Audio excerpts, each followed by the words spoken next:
What's going on, y'all? It's Khalil Gibran. One time for your mind, two times for your spine. We here with another afternoon stream for the culture. We got Coach Greg Adams with some, I just say, cultural knowledge. I'll let the video speak for itself. Hope you guys enjoy the stream. Peace.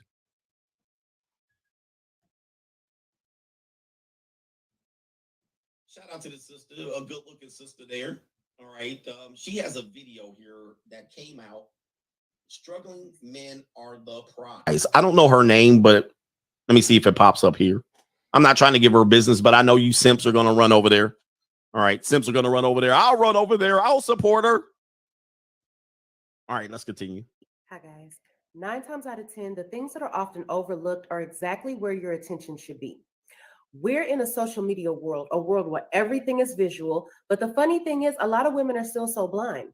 They Fair use. see the dollar signs, the status, the lifestyle, all of which are attached to a man that's not worth her time. But that's exactly who gets all of it. See, what you don't understand is the same man that you look down on because he was working a 9 to 5, regular guy, out every day grinding to make it, is the same man who would have treated you right. But you overlook the person you should have seen. And that's the case with so many women. A person will show you who they truly are when you have nothing to offer them. I'm curious as to what her relationship status is at this moment. All right. I'm curious as to what she's describing is this. What happened?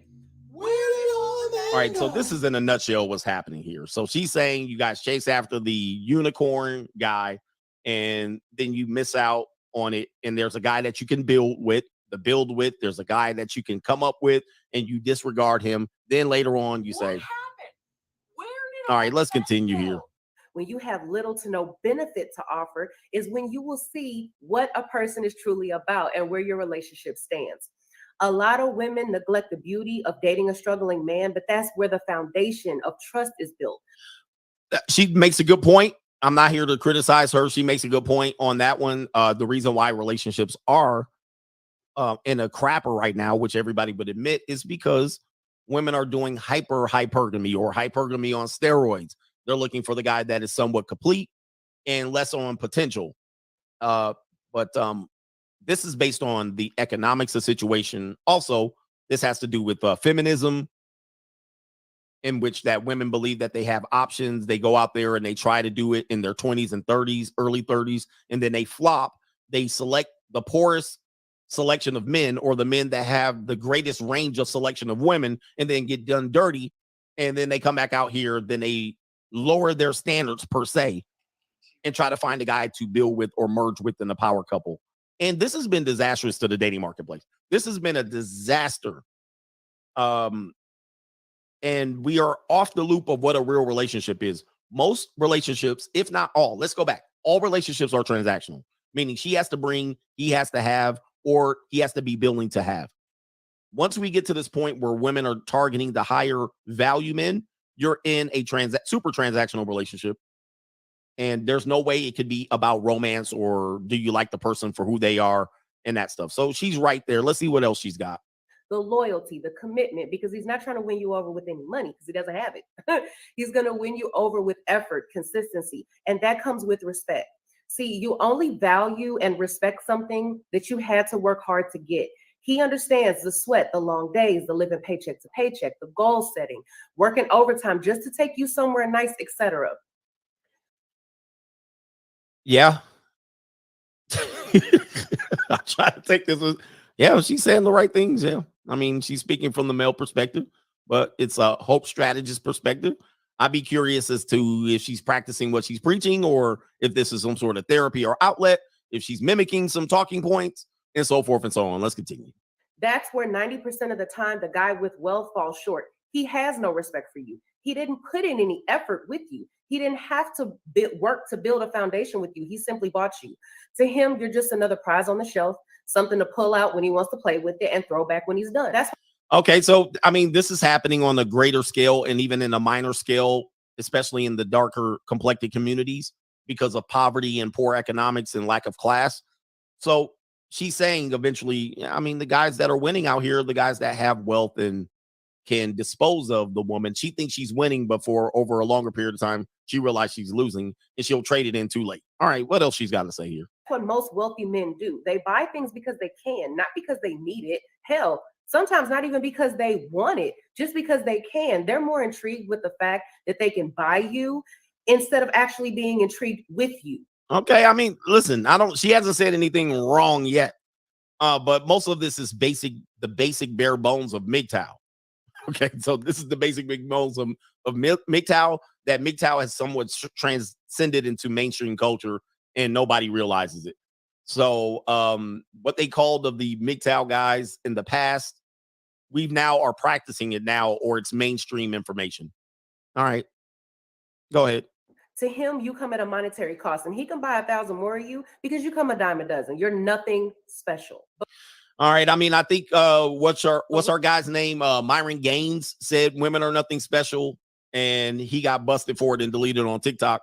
But she's now saying the same thing about the majority of women who think they bring value to the table and they bring nothing but intangibles that you can't measure, but they think they're special. And that's what's kind of bumped the dating marketplace off, as well as men believing they're entitled to a beautiful woman. Let's continue. With the struggling man, your love was bought with authenticity and genuineness that was built on solid ground. Now I'm off on this one. And that's the beauty within the struggle. So until the next video, I'll see you guys later. Yeah, she gonna make some money on y'all simps out here. She gonna make some money because that's a beautiful sister right there. I can't tell if she got a wig on or whatnot. She's a beautiful woman, so she could be the next one. That's gonna get y'all simps to part ways with y'all money too. Y'all gonna be out here. She the truth, coach. She the truth. All right, but nothing she says there really jumps out at me as her being innovative in this thought. She's just speaking from the men's perspective on this one. Some people could call her chameleon, parenting, stealing, whatever you're doing. She's the next Melanie. What's the girl's name? Melanie King, right? She's just gonna fill Melanie King's shoes, if you will. And it's a matter of time. It's a matter of time before you figure out who she really is. Because as of now, I'm assuming she doesn't have a marriage and she doesn't have children. And what I've also warned you about with when it comes to women who don't have a marriage and children, but they're spouting off red pill information, or at least she hasn't hit the wall. 3 things have to happen for a content creator, a female content creator. 3 things have to happen for a female content creator for you to legitimize her as knowing the proper information. Number 1, she got to hit the wall. She got to hit the wall, meaning she got to have some sort of identity crisis, which she realizes her looks can no longer transcend the talking point. She got to hit the wall. Number 1, she's got to have been married at least, and then possibly divorced. All right, but don't need the divorce. She has to have been married for an extended period of time. She can't be a Hafiz, where y'all been married for 1 year, so I'm an expert. And number 3, she's got to have children. To me, at that point, if she's saying that now, then I would probably say she on point. She knows what she has to lose. She knows what she has to risk. But most of the time, what you'll find is that if they've hit the wall, if they haven't hit the wall, haven't been married, and haven't had children, most of the shit she about to say is just bullshit. She just parroting, because at any point when she's had 1 or 3 of those things, whatever she believes then is what counts. That's it. All right, that's my opinion on that with female content creators. They got to be, in order to trust them 100%, they have to have skin in the game. They got to have skin in the game. They got no skin in the game right now. They got no skin in the game. So all they shit is saying is lip service. Once she get pregnant and then she finds out, oh shit, I feel the same way as these skeezers out here. Yeah. It is what it is. So that's my opinion on female content creators and whatnot. Meaning, because people will contact me. I actually did a collaboration with Pearl. So people wanted to, oh, what you think about Pearl? You're collabing. She was the hottest thing. She was in town. We collaborated. But I told her during the interview that this is the thing about female content creators. They should, number 1, never be out front with this information. They should never be the voice of this information. If people want to act like I didn't say that to her, go look at the interview. I said that. They should never be the number one source of this information. They should never be the teacher of this information. They should never be the face of this information. Somebody says, we saw that, coach. Yep. They should never be the face. Now, they can have higher subscribers, but they should always be in a position of saying, these men right here were the creators. They were the builders of this. I do have a bigger audience. However, these guys were the ones. They're the staples. These are the guys who've been through the trenches. And she should always be able to point, which she did. She collaborated with me. She didn't have to. She was on her rise. She was at 600,000 subs. She didn't have to come to me, but she did.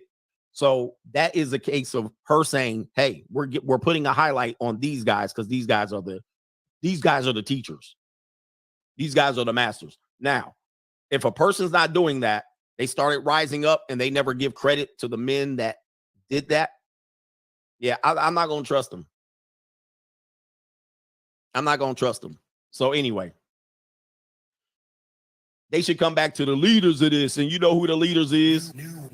So whatever she said, I'm not impressed. All right, I'm not impressed. But if you think that's going to be, I finally found one, coach. Well, listen, whatever this woman's name is, whatever this young lady's name is, fair use to her. If she wants to come visit me in Vegas, you can certainly come on through. CGA knows how to treat a lady. 10 toes up gang in the building. All right, she can come on through if she want to. You know she can come through. You know what I mean? I ain't never gonna be like she can't come through, but I ain't gonna believe her on nothing. I ain't gonna turn over the keys. But you can get 10 toes up in here with all due respect. With all due respect. That's not being respectful. With all due respect. Whatever her name is. If she's in town, we can do an interview. I'll forget to press the record button and we'll do the interview, you know.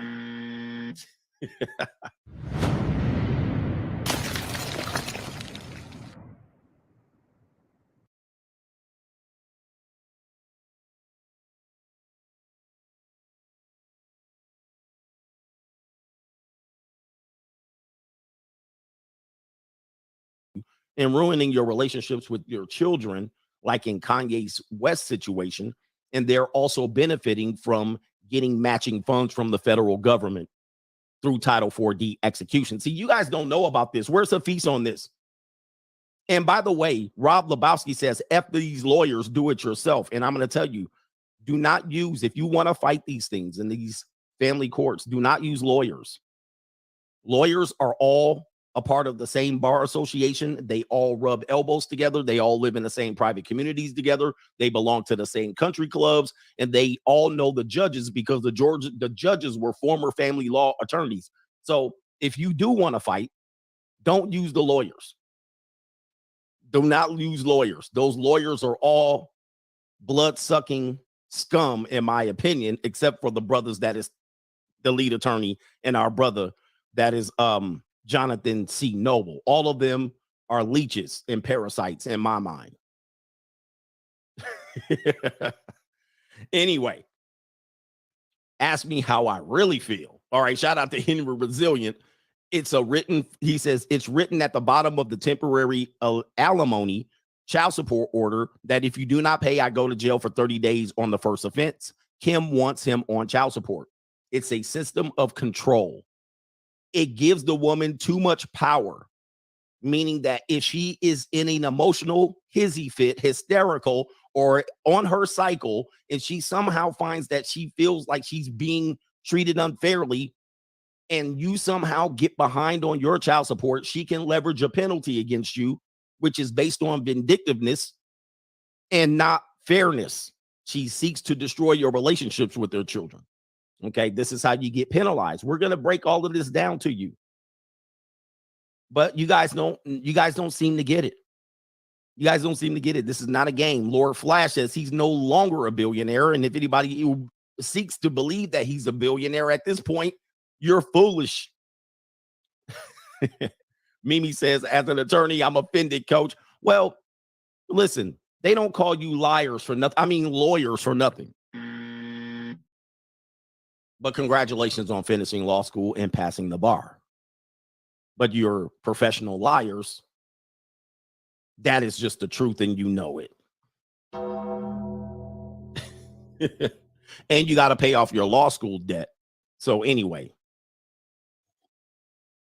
you got to pay off that law school debt, and you seek to destroy members of the greater society, penalize men by keeping their kids away from them, and allowing the courts to extort money from fathers when they just want to be a father and have them and parent unabated from the victim, the vindictive baby mama terrorists. Also, you can pay off your law school debt. Yeah. I need that the truth is what it is. I need that the truth is what it is button.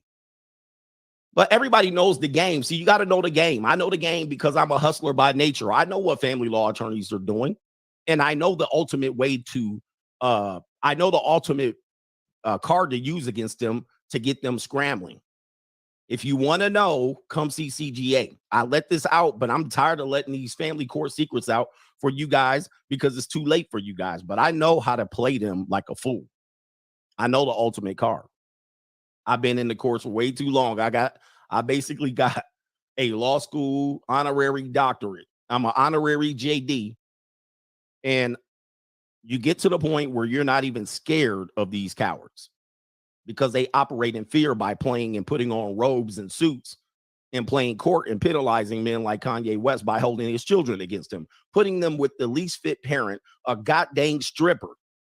And Kanye, he ain't doing himself no favors. All right. He's doing himself no favors by saying what he's saying out here because it's going to be used against him in the courts. And Kim Kardashian is not going to hesitate to use what he's going through in society today against him. This is why she's a terrorist. They put them kids with a porn star, a booty model. I mean, or against the guy who's running for president. But listen, he's doing himself no favor. Anyway. Shout out to Pimp Skywalker. Pimp Skywalker's in the building. Vasectomy gang in the building. Hashtag winning. My man getting that vasectomy gang. He ain't getting caught up. Let's give him the win.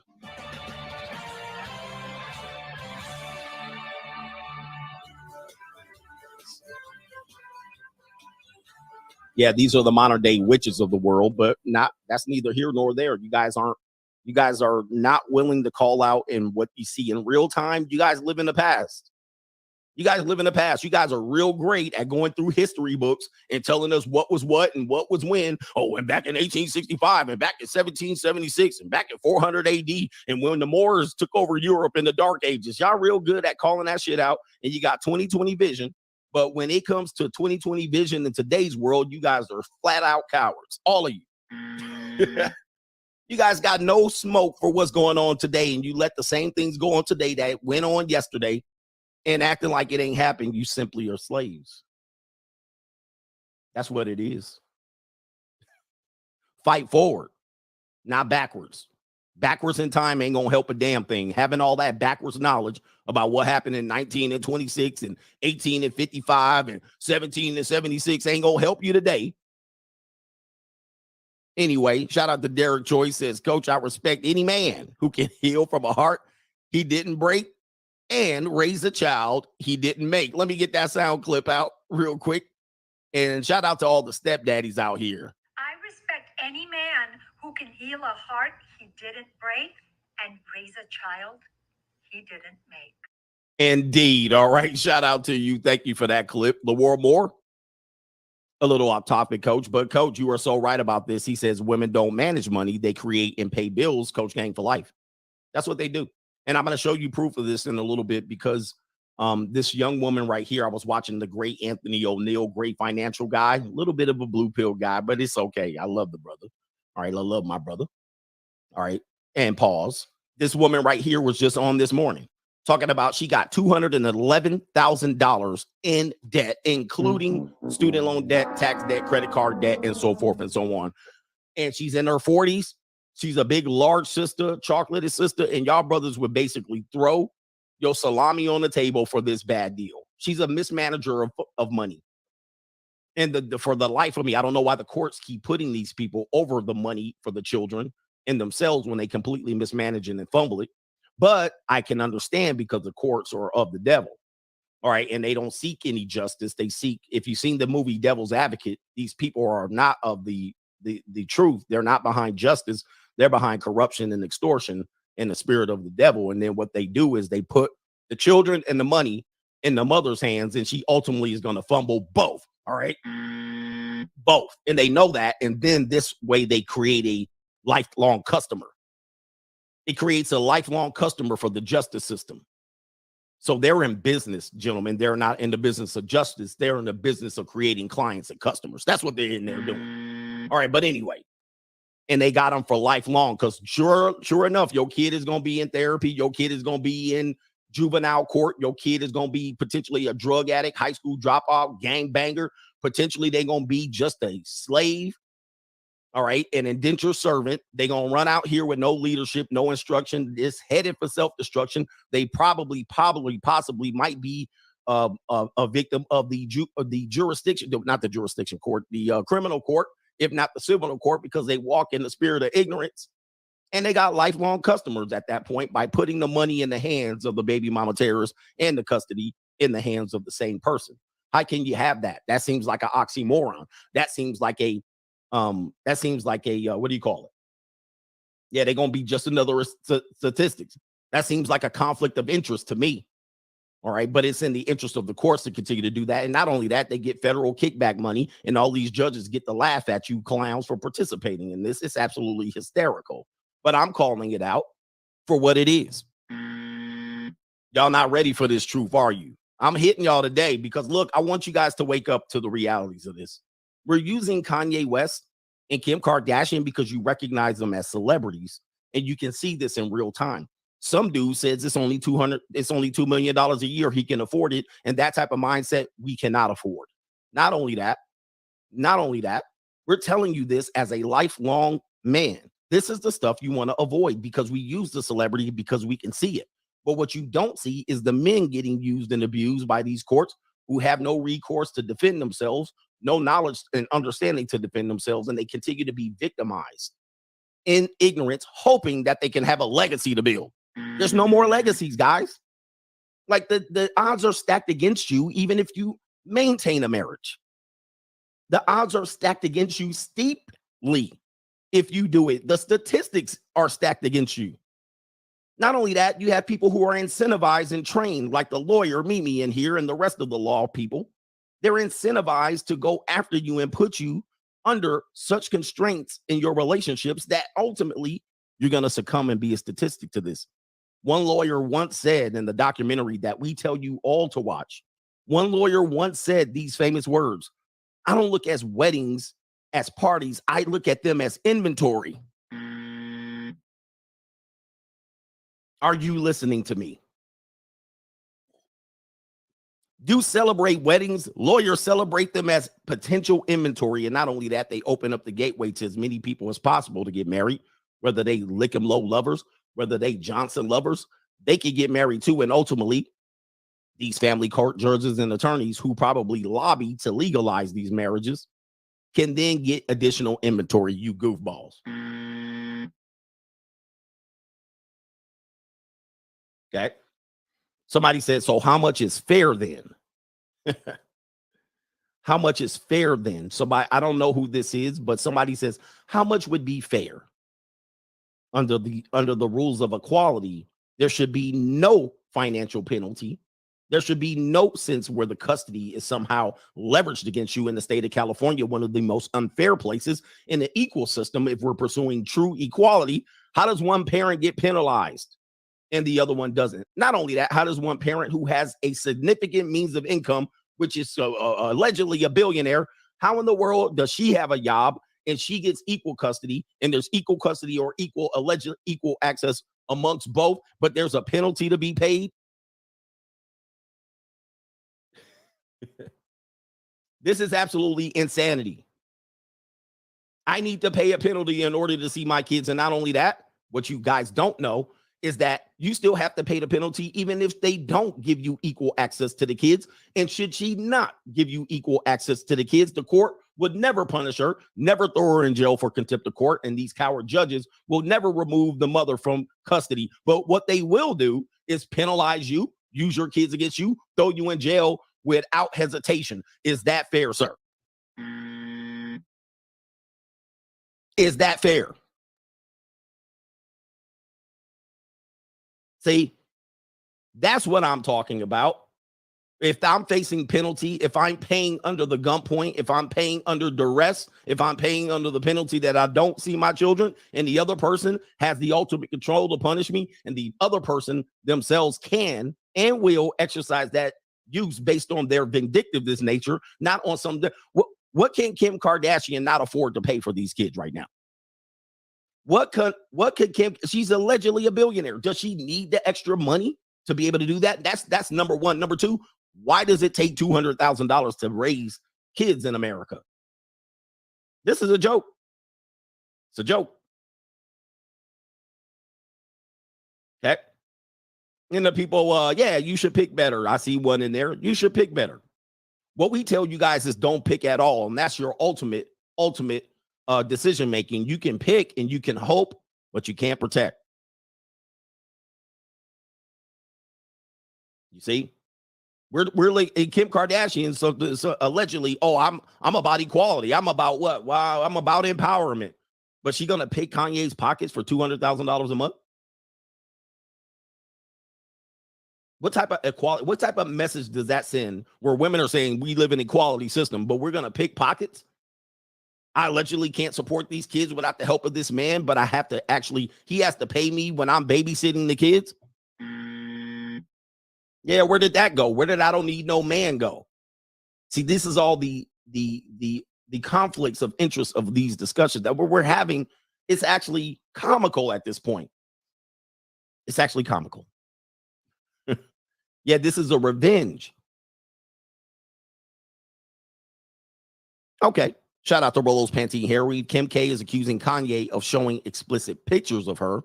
That could be a big problem criminally if found out to be true. Ironically, you can see her online for free. I mean, that was what I was going to say. I'm like, wait a minute. Kanye West was showing naked pictures of her, allegedly, to friends and colleagues. And literally, she has naked video of her online. Like, where, bruh? Like, really? Really, Kim? But guys, look, these courts are used to penalize you. These courts are used to penalize you for ruining their little relationship. Okay. Anyway, shout out to my man Kirby over there. Blue chip mindset in the building.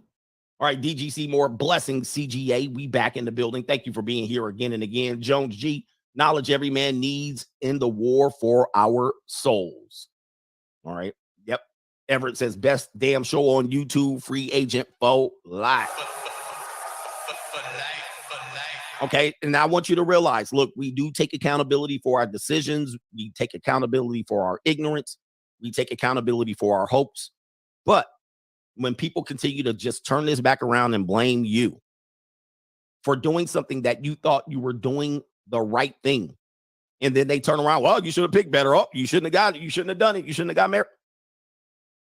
I'm telling you guys, it's one of the oddest things you'll ever see. But if you take your own life, they'll blame you for that too. You're like, I can't afford to pay it. I ain't going to jail. Take your life up. Yep. Well, you're a selfish human being. Guys, at some particular point, you got to realize this game is stacked against you guys. It's stacked against you. We're not victims in this. Now, what we do is, what's the solution? Do you keep doing this? If the people like that support marriages like Hafiz keep wanting to battle me on this one, and I keep getting evidence like this, we keep having men like Henry Resilient who has to write $150,000 check to his ex-wife in this situation where who has $150,000 liquid assets that's going to destroy his potential wealth growth in the next 10 years. Not only that, the money's going to be wasted and discarded. Likely, highly likely. Shout out to Pendar. Good morning, CGA. Regarding marriage, men can win by not playing. Yes.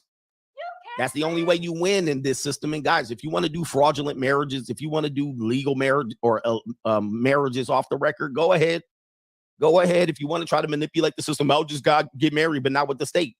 You got to talk that up with the woman that you marry. I'm not just going to get a marriage license. You got to talk that up with the women that you marry because maybe she wants the marriage license. Now, if she does it, without the license, she still can in many jurisdictions. And this is why you got to do your due diligence. In many jurisdictions, it don't matter if you got the license. They still going to go ahead and use other ways to determine if you were married, in fact. Potentially bank accounts, titles on property, mail received in places, testimonies of neighbors where you introduce this person as the wife. Common law. Come on, man. Come on. You guys are just too dumb to realize that you just can't walk in. Well, I never got a marriage license. Please. You think they never heard that stupid excuse before? Well, I got an ironclad prenup. Okay, we'll see. Matter of fact, we're going to actually have a hearing on this ironclad prenup. Get a lawyer. And now that lawyer's charging you $800 an hour while your wife or your current wife tries to prove that the prenup is indeed invalid. Yeah, have fun. You're going to fight her to not give her $45,000, but you're going to pay $45,000 in legal expenses. Yeah. Come on. XL Pro Services says preaching today, bro. I got to get into the show. Guys, this is not this. You guys, I know, listen, I've been in the belly of the beast too many times to think. I've seen all of these little games y'all playing on YouTube. I see what the attorneys are saying.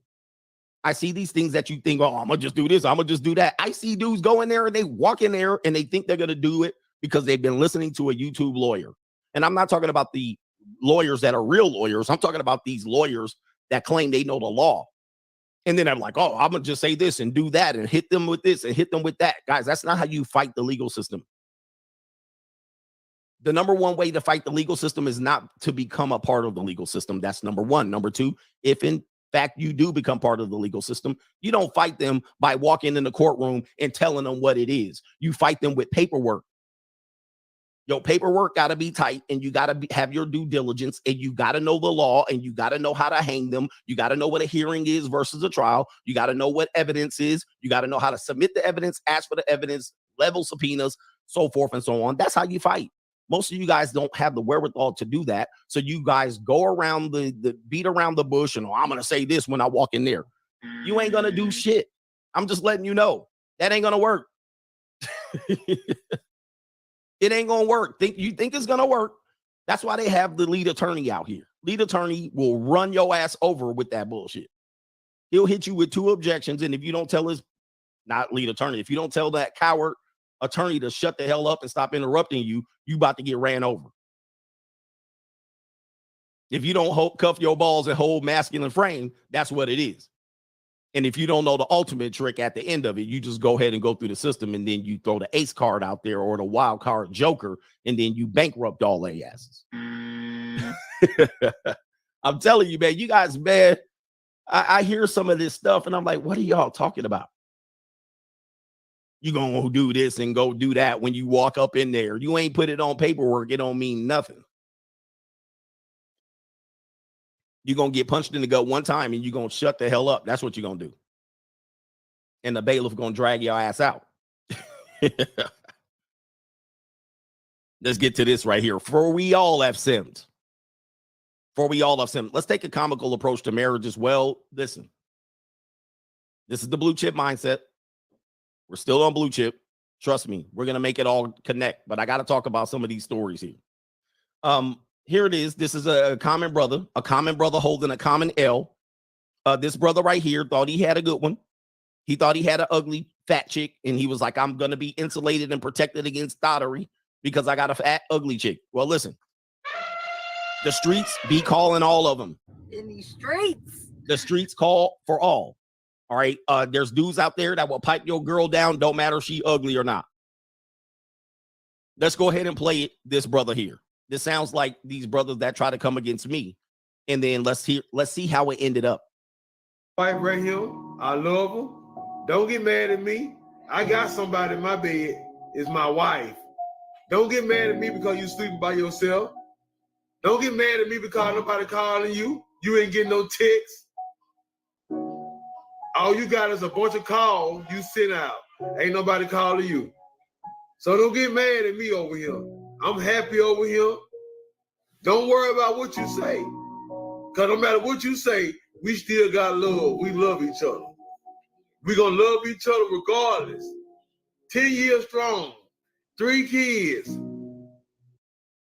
Well, as you guys know, a man like myself always know how this is going to end because, as you guys know, I tell you, if it's not long term, meaning 20 years, 25 years, it don't mean nothing. You just telling me hot breath. It's not a matter of if, it's a matter of when.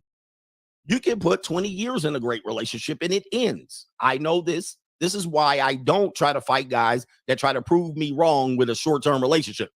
Oh, we've been together a year, 2 years, 5 months, and what all that. So what? That means nothing. Oh, I got a girl, man, coach. I got a girl. You just this and that. I was like, okay, it's not a matter of if, it's a matter of when. And you know how this story ends. Let's go ahead and play it. All women cheat. You just can't catch them. Ask to see her phone. She ain't gonna give it to you. You know how many men in her inbox? You know how many men that she texting? She texting your cousin, maybe your dad or your uncle. These women don't care. As long as they get a check, they'll open them legs up. Yeah.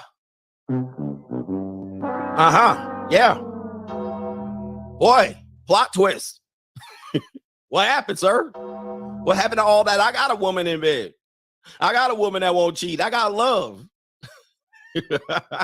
Yeah, that shit always seems to work out that way. You just give it a little bit of time, and the statistics will be the statistics. 99% of relationships fail. 50+%, if not 60% of marriages kaput. And if you add the ones that are already on the damn last leg, you got 75% essentially of marriages that are just in the shitter. All right, listen.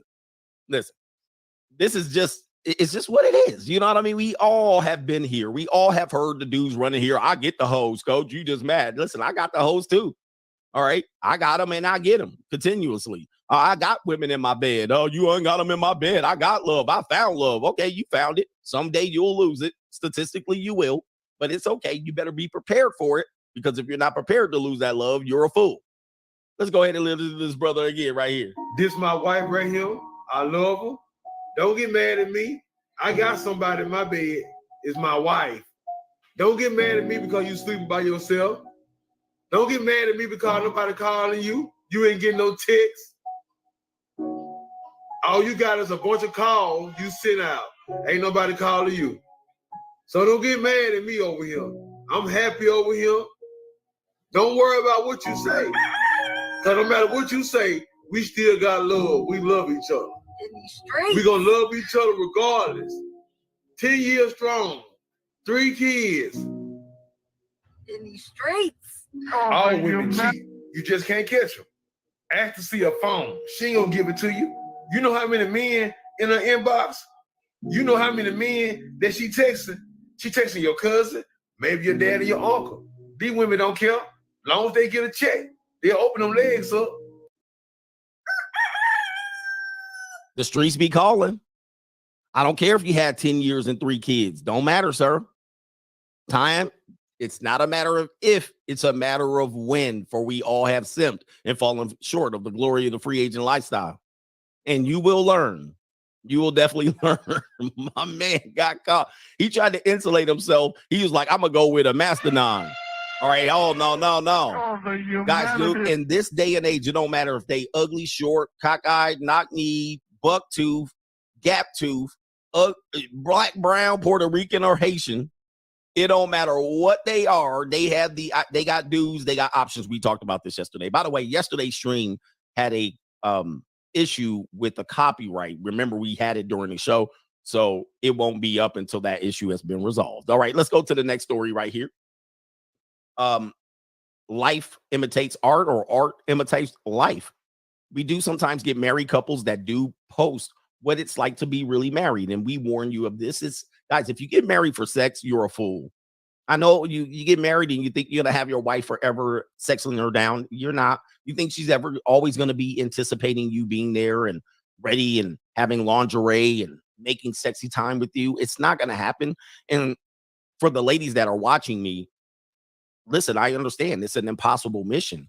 It should not be your expectation. However, you should be fully aware of what you're doing. You're basically being a leech and a parasite if you are not giving your man access. And I don't care if you don't feel like it, you basically are committing fraud. But with that being said, if you are not ready to please your man, you need to have a woman ready to please him. Let's continue here. This is a funny video, a skit, if you will, that is going to talk about marriage in a comedic way. But just understand that this is a truth that they're displaying, and they're using humor to hide the fact that this is a reality. Let's go ahead and show it again here on Facebook. And let's see if I can pull it up here. And it says, when you're dating versus when you get married. And of course, it's a busted Pillsbury biscuit can, but somebody might like it. Are you ready? Ya tú sabes, mami. Versus when you're married. ¿Qué eso, mami? ¿Cómo que qué carajo? Muévete para allá, Santiago. Mami, pues que no chingar, mami, un minuto. Ninguno chingar, un minuto fue guau. 3 minutos, por favor, mami, saque esa mierda. Mami, yo no quiero tú nada más. Ya tú sabes, mami. Mami, ¿qué cara es eso, mami? ¿Cómo que qué carajo? Muévete para allá, Santiago. Mami, pues que no chingar, mami, un minuto. Ninguno chingar, un minuto fue guau. 3 minutos, por favor, mami, saque esa mierda. Now, you don't need to know what they're saying to understand what they're saying. It is pretty much easy communication. So there's a disconnect here. And I'm going to show you where the disconnect is. And I'm going to show you right now. She's fully aware. Let me get to the point.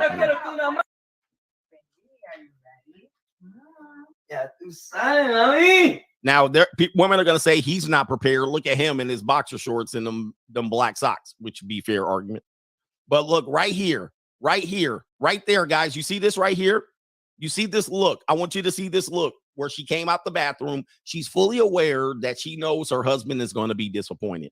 She knows she's going to have to put up with some shit and some bite back and some, arguments of why she ain't ready to sex her down.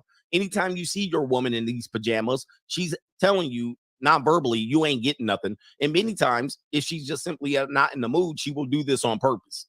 And she's already coming out with the attitude like, I already know you gonna give me some shit and I'm ready to fight.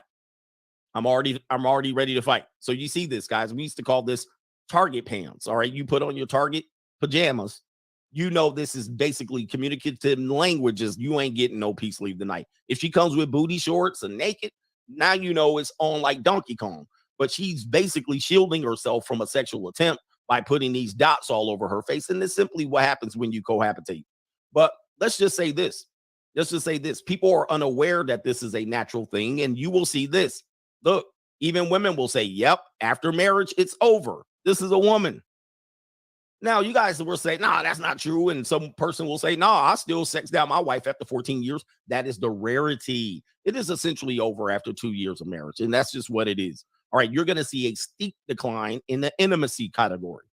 What will you do? If that's okay with you, it's fine. But many men can't deal with this, and you will go through some sort of extreme gaslighting, extreme, you are not doing this, you're not making me feel special, you don't take me out no more, which I say is more extortion, because the purpose of me marrying is I'm already putting that on the table. I've already done it. Why do I have to keep jumping through hoops like this? I might as well stay single. If you withhold your resources in a marriage, if you withhold your resources in child support court, you go to jail. And if you withhold your resources in a marriage, it's called financial abuse. However, on the other side, they can withhold sex from you or intimacy. Not only that, you can be paying for that intimacy and putting down payments on it as a married man, and she can give it away for free and still not be penalized. And they will say, well, it's her body, her choice. Well, guys, this is why we teach you. It's your wallet. It's your choice. This is why we teach you your power is to walk away. Your power is not to debate and argue. Your power is to simply walk away, wash your hands in the participating in this particular system, because it exploits men. It doesn't reward men. So that's what you guys got to see, man. Look, we use these things as a teaching point, and they're even using it as a means to develop a comedic position where the man is being tortured, or they're laughing at her exploiting his natural desire to want to please his wife or please himself. They're calling him selfish, or they're saying he's not doing something right. He ain't hitting it right. You ain't paying it right. You ain't taking her out. You ain't giving her flowers. So this is what the world does to men. And it does it to make women feel better about themselves. Not only that, it does it to give them power. And here it is right here. Somebody says, I prefer the nightgown, but do you prefer the attitude? This is what simps do. They immediately say, I prefer this over the lingerie as some sort of fetish or some sort of thing to not control their lust. Of course, yes, you prefer the nightgown, but look at her face. All right. Just because she got the nightgown on doesn't mean she's going to be ready. All right. Honestly, the second outfit is sexy as F. Anyway, simps gonna be simps. Simps gonna be simps. All right, let's get to the PayPals and the Venmos. Appreciate y'all for being here. Do me a favor, hit the like button in the building. I'm gonna go ahead and scroll the topics so you see them across the board, so you see what point of the show we are in, so you see what type of investment you have to make in time here. This is a podcast. Just so you know, we're here for open discussion, and we do acknowledge the people who support this channel. If you're new to the channel, subscribe. This is not a get to the point show. We do have good conversations, some humor, and we have instruction. Yes, the conversation might go and shift from here to there. All right. And I will put the topics down below where we are so you know where we are. Okay. Understand that. This is not a 10-minute video about the show, but this will be broken down on my other channels. By the way, my other channels are listed in the links in the description box. Shout out to Albert Ingram. Stories like this is why I told my family I don't want to have kids and get married, but they think I'm rainbow because of it. He said they try to shame me because I don't want to get used. Yeah, that's kind of how it works. But when you go into self-preservation, self-protection, right, and you're not going to just be somebody that wants to volunteer themselves to be destroyed by a fair, unfair system, they're going to call you names, and you just got to put up with the names, gentlemen. Put up with the names. Don't worry about the name calling. It's very much going to be something you want to deal with. We got our man Run Forrest Run. He came by to support the show at the last minute. He said, showing my support, coach. Showing my support for you, coach. Your content has helped me so much in a short period of time. I can't thank you enough. Stay strong, my friend. Shout out to you, my friend. All right. Shout out to you, my friend. By the way, boy, yesterday's show was a heat-seeking missile. Unfortunately, a copyright issue has taken it down.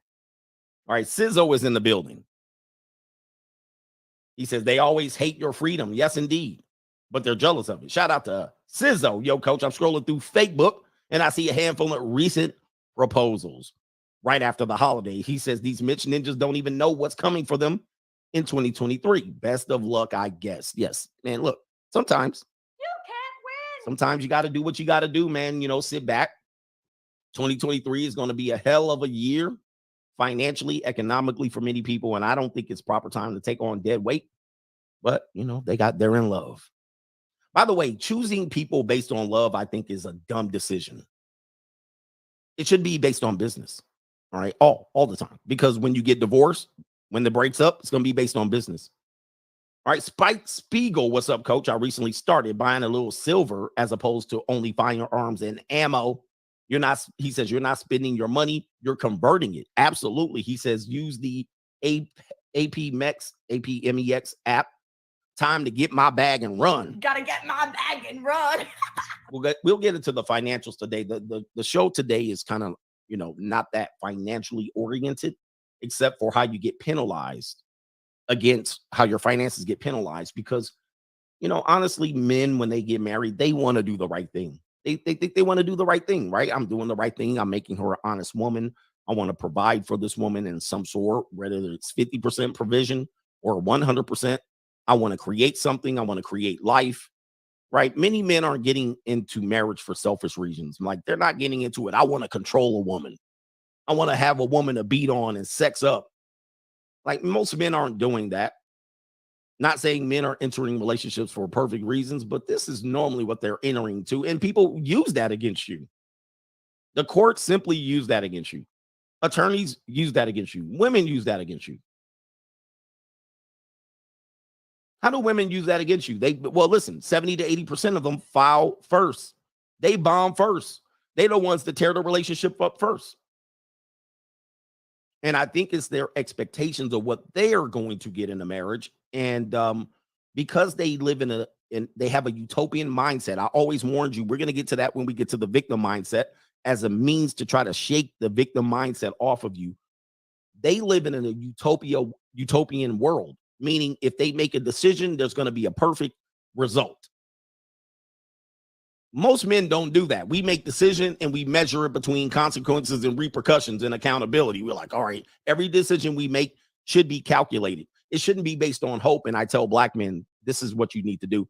But they make a decision and say, hey, there's going to be a perfect result. And then if it's imperfect, guess what? It is all Jermaine's fault. It's always Jermaine's fault. But decision making in life is imperfect. Not only that, they never see the consequence on the other side. They never see that, hey, a decision like this could cause you to be unhappy. And then they wait and then they become unhappy. I'm not happy. Right? We see this. We see this we saw this in prohibition. Largely women were against prohibition. Long-term consequences was the country was essentially hijacked long-term. And there was a cultural shift because of the prohibition ban. Most women in early feminism were against alcohol and they wanted it to be dry. They got rid of it. And we talked about this yesterday. They got rid of it and the criminal organizations took over. They just made criminals more powerful. The Jewish mob, the Italian mob, even the black mob. I mean, all they did, and not only that, 40 years after that, one of those people who turned into a prohibitionist, well, he wasn't a prohibitionist. He was a moonshiner himself. His son's running for president and got elected. See, this is the stuff we talk about. This is the long-term things that people don't think about. And we see this even today where they're not trying to prohibit alcohol. They're prohibiting firearms. They're prohibiting the natural born citizen against firearms. In a utopian mindset, if we get rid of the firearms, there'll be no violence. That's stupid. I mean, look, there can't be anything more dumber than that because that's a utopian mindset. You're not thinking of people who can actually take advantage of that situation. Yeah, just get rid of the firearms. Nobody will shoot each other. That's how they enter marriages too. Yeah, we get married. We love each other. Nothing bad will happen. You just like, it's crazy. It's crazy. It's a crazy world. Somebody says criminals don't need firearms to be violent. They sure don't, but they still drive by and shoot, don't they? They still use them, don't they? What are you talking about? They don't need them, but they seem to use them. And the fact that I don't have one, but they do, puts them in an extremely important position. They don't need them, but they seem to always use them. Come on, man. That's not a way to argue my point. All right. Shout out to Jim Status says CGA is the GOAT. Get fit, get money, and hit the like button. Okay, let me do two more. All right, here we go. Police don't need firearms, but they seem to always carry one. Shout out to Dusky. All right. What is he got to say, brother? He says Kanye is a gump for even wife in a known 304, but women get divorced just to move another man right in and go through the same thing. Anyway, free agent for life. Whoever said $200K a month is nothing doesn't know how the monetary system works. Absolutely. Like one thing you guys got to know, and maybe I'll save this until when we get there, but I'll just say this. I don't care what you have in terms of resources. I don't care what you have in terms of resources. When you have a judgment levied against you and it's per month basis, that shit adds up real fast. I don't care what you have. That writing that check is going to be painful. Not only that, you don't have that liquid all the time. People misconstrue how you're measured in net worth. And this is why we're here to educate you. Net worth and liquid are not the same thing. Can we get a true understanding of that? Many times a person will be worth something, but they don't have it liquid. They don't have the access to it. This is how people who actually do things like, what do you do when you kidnap somebody and you hold them against them? Oh, ransom note, right? You have a ransom. Oh, I get it. This person's rich. I'm going to run in this house, steal his kid or his wife or his husband. I'm going to hold him at ransom. And then I'm going to ask him for $50,000. Well, not many people have 50 grand. I don't care if you're rich. Your 50 grand is tied up into many things. I might be worth I'm not me, but people might be worth $2 million. Doesn't mean they have $1 million liquid. Don't mean they be able to write a $200,000 check per month. And if this happens, you could potentially face a penalty when you have a judgment like this. You could potentially face a penalty. Many times people take their money and reinvest it in their business. So their money is in their business. So then if your money's in your business, that becomes fodder for the family courts to tap into as well. So now you can't reinvest in your business, pay your payroll to your employees, because now it's tied up in the court judgments, right? So now you can't build. I mean, people are ignorant when they say things like that. A billionaire can afford it. This is ignorance. You don't know how cash flow works. Cash flow is just not having unlimited forms of resources just to give away. Many of it is tied up in stocks, equity in business, and so forth and so on. So much so that the market fluctuation can force you to lose $20 million overnight. They didn't walk in your house and take the $20 million. They took it out of the equity that you own in certain businesses or what you have invested. So this is what we got to understand about it. You can't have a $200,000 judgment on just about anybody because it could be crippling. He says, not the MX Black card.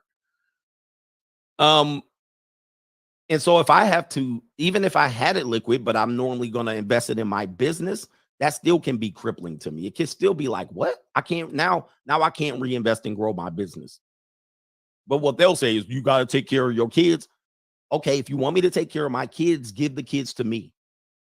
What's the problem with this? I need to have if she can't afford to have the kids, why aren't the kids with me? That's called taking care of your kids. Paying money and making you a wallet is not equal taking care of your kids. Let's get this one right here. Why you have to distance yourself from your family and your growth as a blue chip mindset man. I'm not a big proponent of family, especially extended family, meaning I owe them nothing, but many times your family will sabotage you faster than any other person. And this is going to be a story that's going to be symbolic of that. Right here, there's a woman. By the way, I don't know who these people are, so I don't have any context. Apparently, there's a guy named ESTG. The sister says she's homeless, and she called him out for abandoning her. Let's go ahead and give her an L.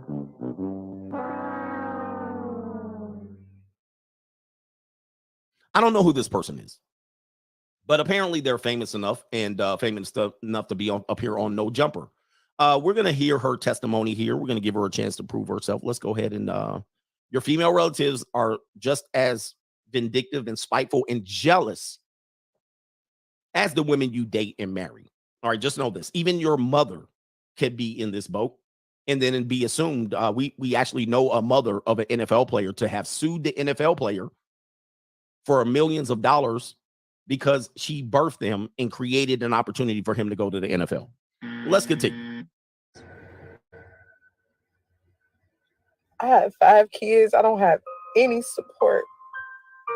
I am ESTG's sister and I'm homeless.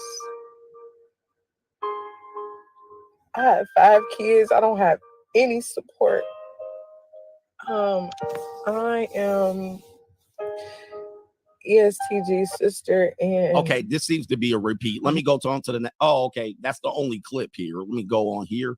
I missed this person. I don't know who's posting this. I don't have any context, but apparently it says right here, when has it ever been okay to leave the woman in your family defenseless and homeless?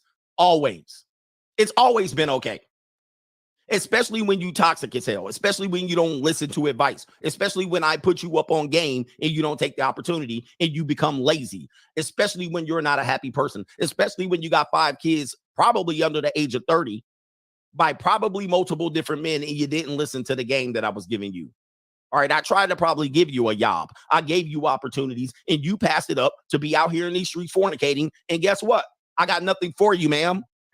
All I got is cold turkey in a can for you. That's all I got. Okay, especially if you're a family member and I put you up on game. Dr. Dre faced this situation with his own daughter who was delivering Uber and Lyft. And now she was trying to throw him under the bus when he had given her millions of dollars over the time, and all she had to do was parlay that, but she blew it, and now she was trying to call him out. See, I don't listen to these sob stories when it comes to family members, especially female family members who use these toxic ways to try to tie you in and guilt you as you on your way to fame, and now they want to disrupt it when they were given instruction, but they chose self-destruction. I owe you nothing. I owe you nothing. I don't care if you're a female or a male. If you out in these streets, that's what you chose.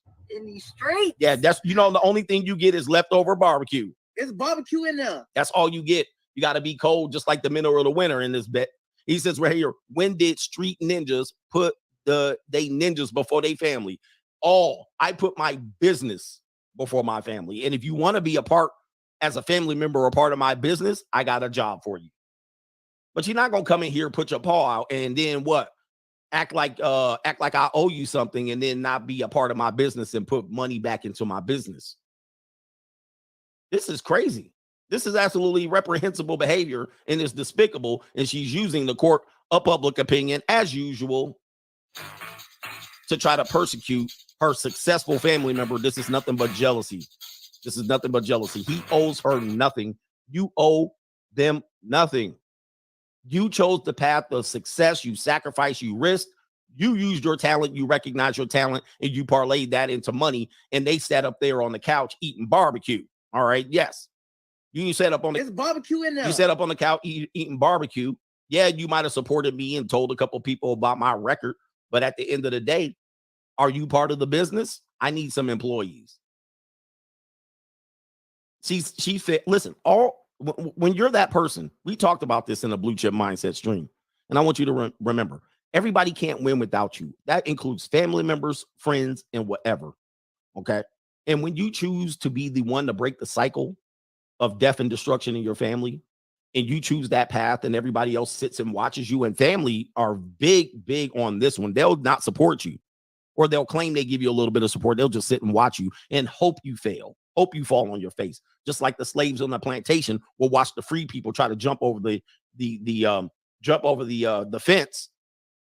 All right, and then they jumped over the fence and ran, and the slaves sat up there and just watched the person. And then when the person got caught and they foot chopped off, they sit there and sniggled at them. I told you wasn't going to be free. See, if this dude would have been a failure in his endeavors, they wouldn't have said shh. All right, but now that he's a success, now they want to stab him in the back. So you got to watch out for these people. When you're the one that want to break the cycle of your family, if your family is not along with the ride, or in a support system, or in there and saying, I want to be a part of your business, and or I want to learn from you. Once they get in a situation, you don't owe them anything, but out of the kindness of your heart, if you feel like you can afford to help them, giving them money is not help. Giving them money is not help. What you want to give them is opportunity. What you want to give them is options. What you want to do is get them out of the mindset that they have and give them a different mindset, then reward them incrementally by them rewarding you. All right, but everybody can't come along with your journey, man.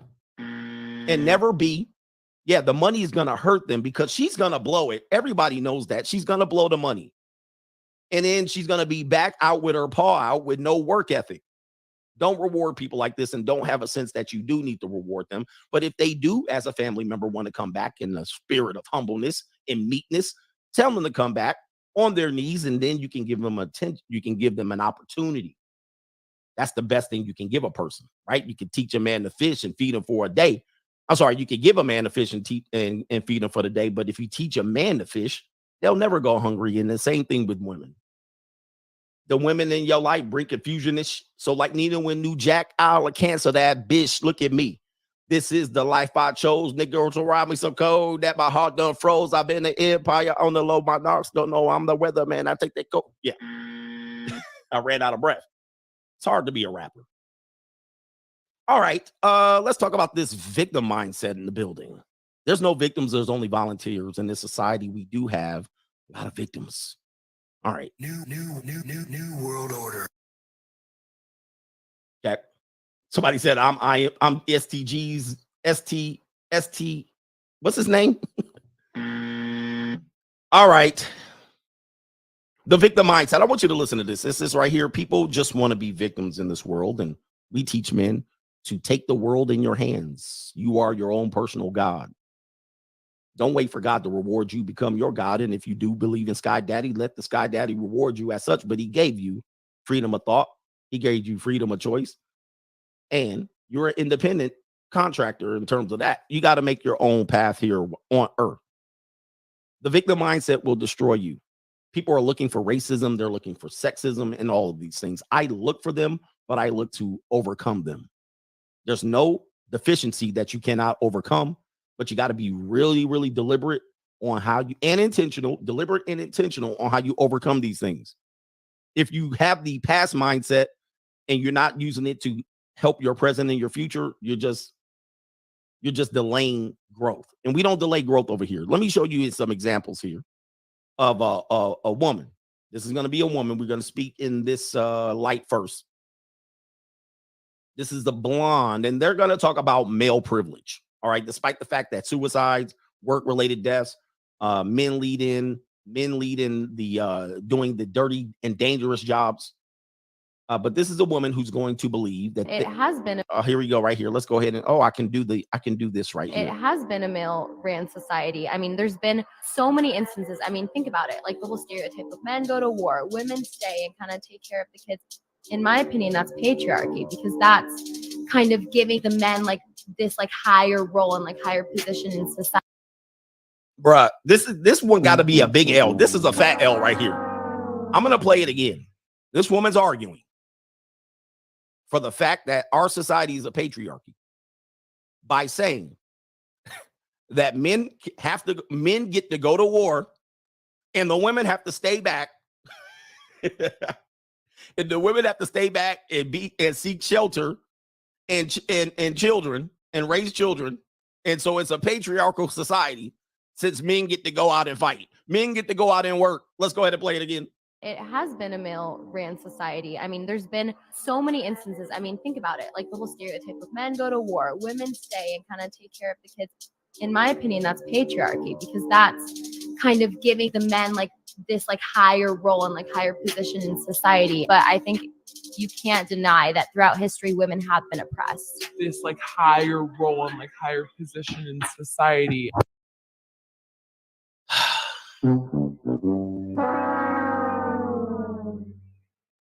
I mean, I don't know how many fat L's you can take as trying to be a victim, as to portray war as a privilege.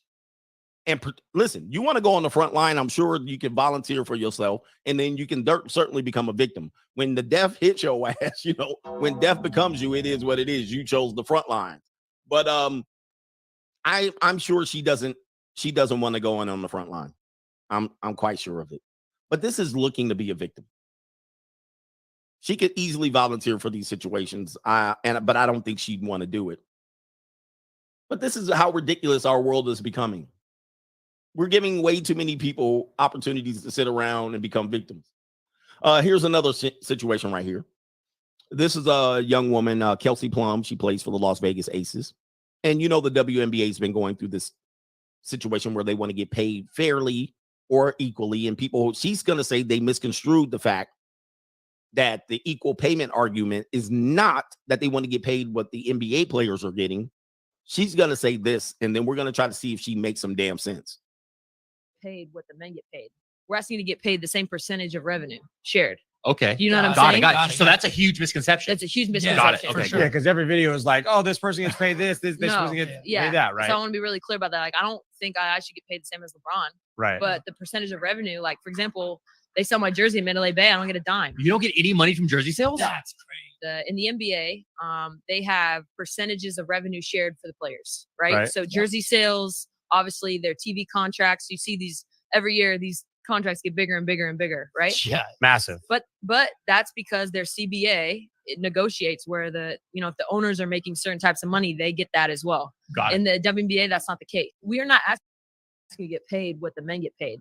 Now, that's when the video repeats itself. Again, let's hold a fat L for this argument. Now, first of all, you got to figure out what she's talking about here. She doesn't want equal pay. She doesn't want what James Harden makes. Okay, that seems fair. I'm glad you cleared that up. What she's saying is there's a collective bargaining agreement with the league that the NBA players get a portion of the revenue, not the profit. They get a portion of the revenue and they get percentages of jersey sales, t-shirts, name, image, likeness, and so forth and so on, which any person would actually agree.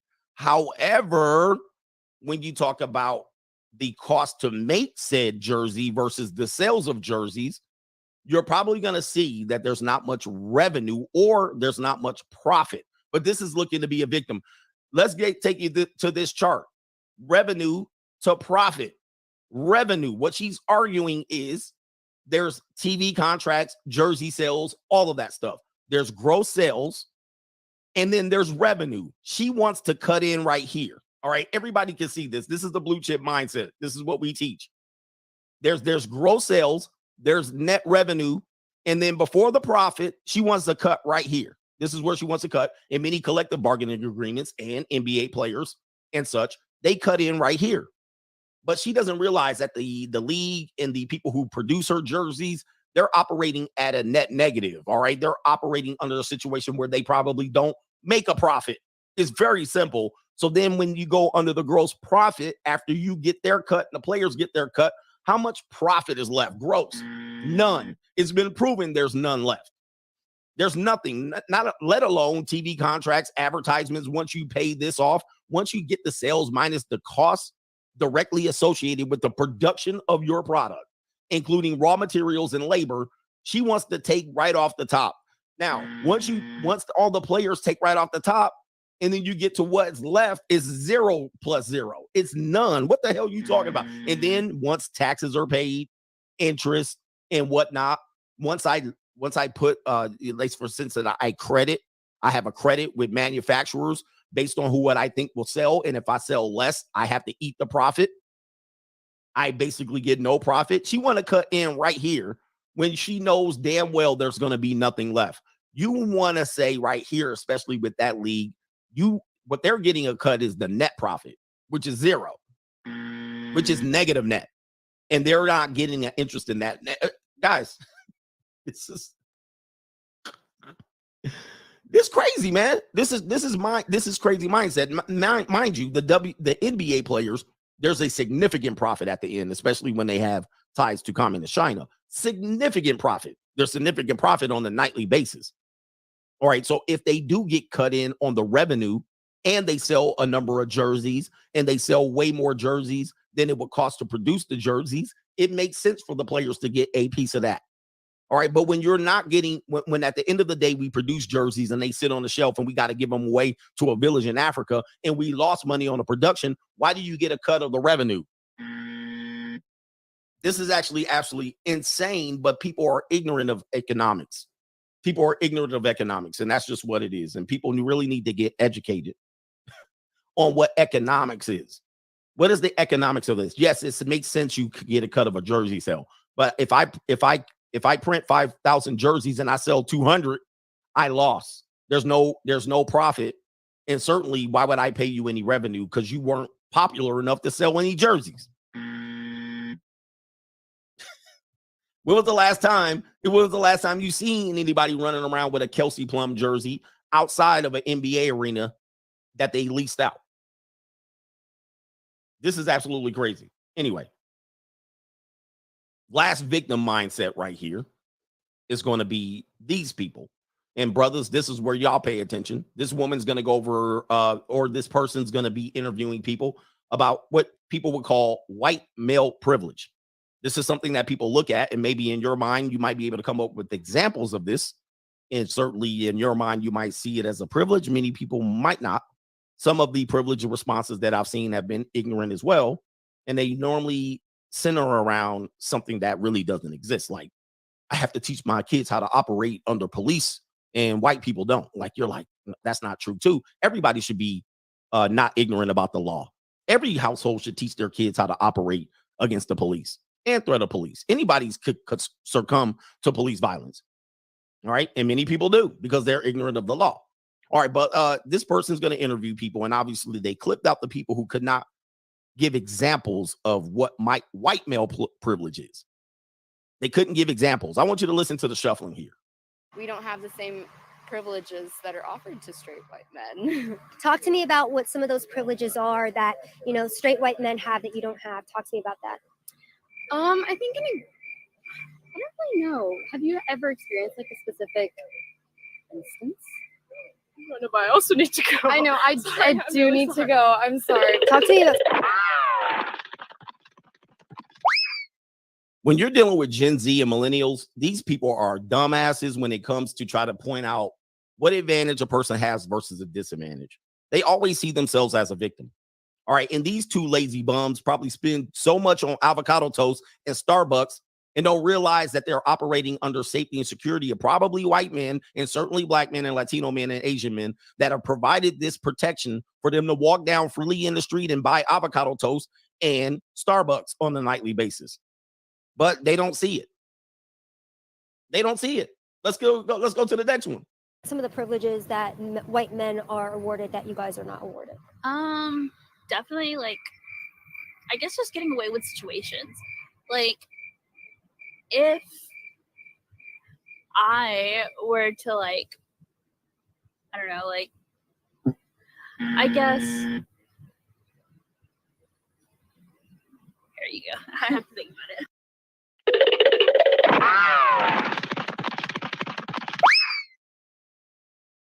I want you to think. I know we hear these terms, male privilege, female privilege, patriarchy, matriarchy, gynocentrism, misandrism. Think about these terms that we think about every day and waste time on looking to be a victim, racism, institutional racism, corruption, all of this stuff, when it all boils down to economics, opportunities, leverage, and options. All right. And we say these things and you provide an example, you give your chance to provide an example. The example is either flimsy or out of context, or you can't come up with one. Can you talk to me about what some of those privileges are? Yeah, so generally, you know, there's not really ever a sense of like discrepancy whenever someone is trying to, let's say for instance, there is We don't have the same. Yeah, I don't think he came up with anything but word salad, and that probably person was a Native American and talked about the Trail of Tears and that shit from the 1800s, 1700s, and all that shit that don't matter today. But he's sitting up in there, word salad. I can do some shuffling too. Look out, man! What you gonna do? Look out, boys! It's coming through. Yeah, man! Yeah, man! Yeah. At the end of the day, that's what I'm talking about. Why don't you spend your time, you know what I mean, on something that can help you produce instead of trying to be a victim all the time? Listen, yeah, all of these things exist. I'm sure people can think about some things. Oh, yeah, this and that. But you have advantages too. Some of you guys have genetic advantages and not even using it. Okay. Many of you women have an advantage in society that you oftentimes give away in order to get what men have. I want what he has when it can be gifted to you in a situation where you're protected ultimately through pregnancy, through child raising. But you guys give it away because you like, I want what he has. I'm not happy. Or you want happiness when you've been given protection and security. You've been given provision. And then you're like, I'm a slave. I want out of this marriage. I'm not happy. You know what I mean? Listen, you can't help people, man. If they want to be victims, let them be victims. Let them be bots. But at the end of it, I know people are foolish. Going to war. Wait a minute. Going to war is a privilege we learned today. Going to war is a privilege. We're going to get to Kanye West coming up here. I got to acknowledge some contributors before we do that. So what I have to do is take down this banner. Then we're going to get into Kanye West. We kind of already got into it, but we're going to get into it. We're going to get into that slave contract that he chose to volunteer for. Remember, there's no victims. There's only volunteers. And men, we got to stop volunteering for a situation where you could be treated unfairly. Not only that, you men have to stop letting other men get penalized. Oh, he could afford it. Did I get Pendar? I did. Shout out to DG Seymour, Latina Flatback Fund in the building. Oh, hell yeah. He says, Viva mi gente, Cubanos. Shout out to you. Shout out to you. Thank you, man, for dropping that in the bank. I'm rich, bitch. All right, Albert Ingram is back. Shout out to you. Good to see you back. I realized what you were going through, but I know you're here, brother. I know you're here. Shout out to no government name in the building. He says, I have multiple straggle family members. My dad tried to get thousands from me and even tried to get me to buy him a house in my name. I have sisters making six figures who are broke, flat broke, and are mad when I don't give them money. When I suggest they budget, they freak out. Guys, people don't want to do the work. We talk about people who make money and then still don't have money. I don't really care how much you make. It's how much you keep. That's what it is. It's how much you're able to invest. I know women that make great money, and they're like, I don't give a damn what you make. I know, can you manage your money? Do you have investments? Are you in debt? All right. And then what happens is the people will lean back on the men.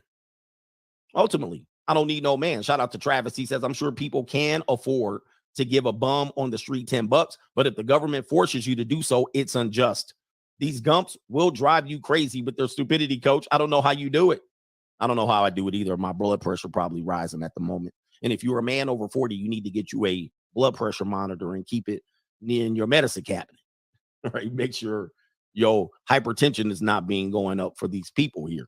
I think it's theft by taxation, and and theft is simply happening over a regular basis. Our predecessors, our people who revolted in the American Revolutionary War, was against double taxation. But in today's world, we accept double taxation. We accept being taxed when you could avoid being taxed. How can you avoid being taxed? There's women that can literally avoid being taxed, but they choose to be taxed. I mean, you can be like, I'm going to not be taxed. I'm going to keep money, or I'm going to help my man and develop a support system as to not be taxed. But they simply go out in their damn Marshall suit, dressed like human resources lemmings. All right. And they go out there and earn money, give 50%, 40, 30% to the government, give 25, 30, 40% to the daycare center. And then they left with $200 net income and then proceed to complain. I'll tell you, these people are buzzers. I tell you, when we talk about oxygen thieves, I'm like, why would you choose to do that? Why would you choose to do that? Double taxation, double and triple tax. How are you doubling and triple tax? Okay, you get a check, you're taxed on that. Not only that, then you go to the grocery store, you buy foods, you're taxed on that. You buy a property, you're taxed on that. But by the way, that's double and triple taxation. That was what the American Revolutionary War was fought over. Them being taxed excessively. They were like, this is unfair, King George. Why you keep taxing us on this? But we tend to do it, and we just, because you guys are ignorant. I mean, listen, I know it's happening. I can't avoid it, but because everybody else is a lemming, I got to put it. A tax on tea. There's a tax on this. It's a tax on clothes. And then if I have a business, I'm taxed on payroll of the same money I was taxed on.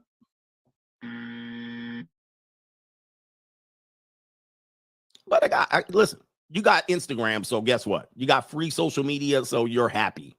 This is called you are entertained. But you don't realize how much this is basically something that people have fought against these things for very much, but we're too busy worrying about the patriarchy and the matriarchy and gender rights and black rights and white rights and white preservation, and they got y'all simply.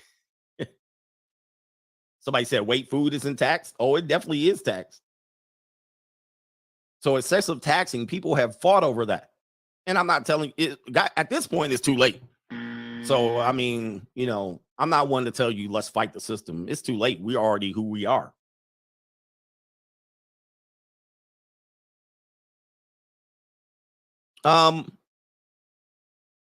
Let me give y'all this. New world order. It is what it is. All right, super chat time. Where we got here?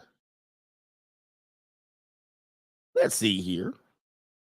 Oh, man. Okay.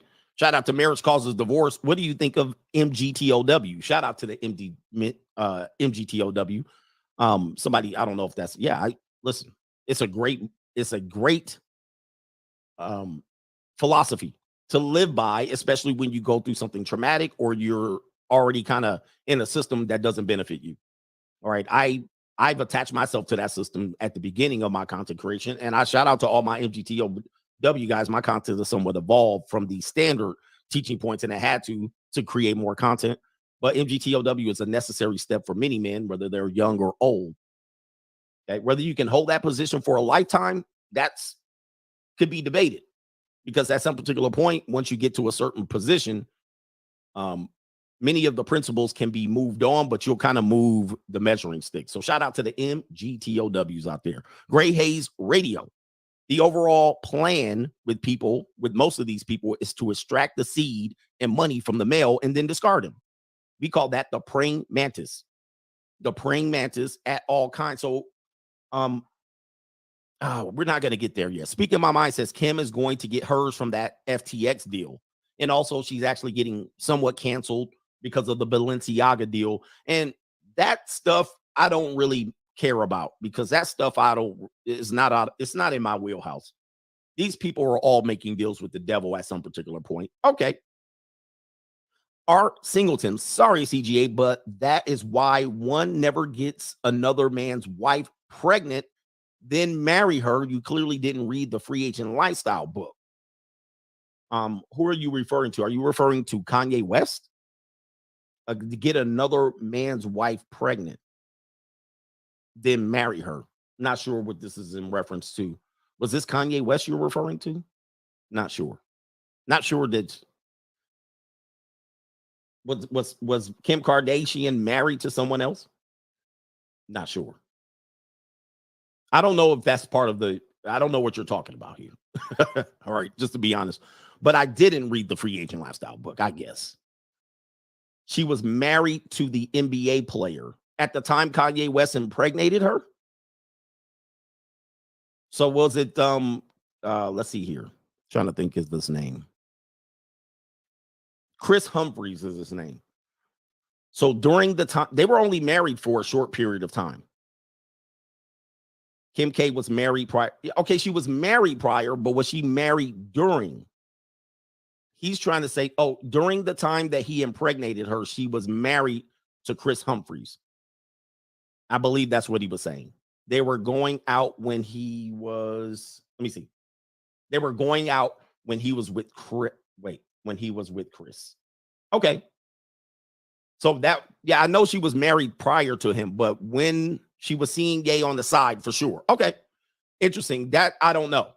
I know they eventually did get married, but I didn't realize that they were together. But this guy's saying I didn't read the Free Agent Lifestyle book. Okay.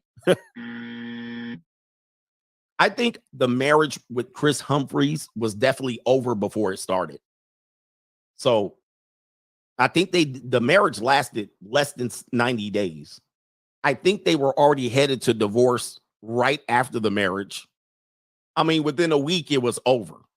So can we really say they were married at that point? I don't know. But if we're having a semantic argument, I guess so. You win. She wasn't divorced yet. Okay. All right. But if everybody remembers in context, and I'm not making an excuse, their marriage was over before it started. I think they were already separated within a week. But that's neither here nor there. All right. So anyway. They have an episode. They had an episode where she was cheating on him. All right. Interesting. Shout out to Chris Humphries. Thank you for the context. All right, thank you for the context. Flash says, I missed last night's stream and the NWO got it. Yes, indeed. But I got a copy of it. Henry Resilient, so much game. My C's calculation is wrong. Your child support calculation is wrong. I'm overpaying. My lawyer said, just eat it because it will cost you more in fees to try to change it just to lose. Yes. One thing you have to understand.